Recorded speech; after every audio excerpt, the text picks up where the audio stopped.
Sarap sa pakiramdam na makita sila nasasarapan sa pagkain. Kasi hindi nila everyday nakakain yung mga ganyan. Kawawa naman sila. Kaya masaya ako talaga. CR? Halika, tanang ka. Kawawa naman tong batang to, nasi-CR.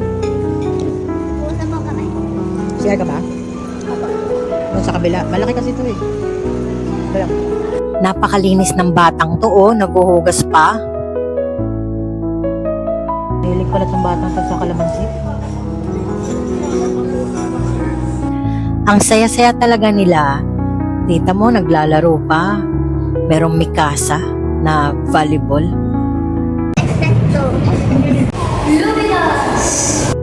Nakakatuwa silang panoorin, ano? Ang sarap talaga maging bata.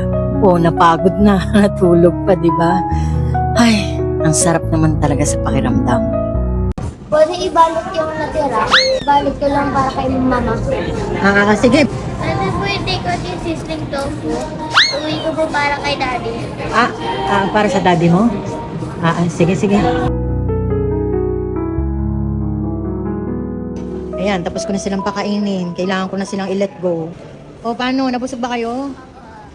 Buti na lang, nandiyan mga ate nyo.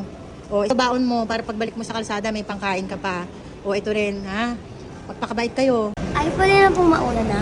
Ay, oo, bakit? Tapos na po kasi yung meeting ni Papa. Nag-chat po siya ni Papa. Ay, may cellphone. O, sige, Ay, ako po din. Tapos na po yung massage ni Daddy. Nag-text na po siya. Ay, ganun ba?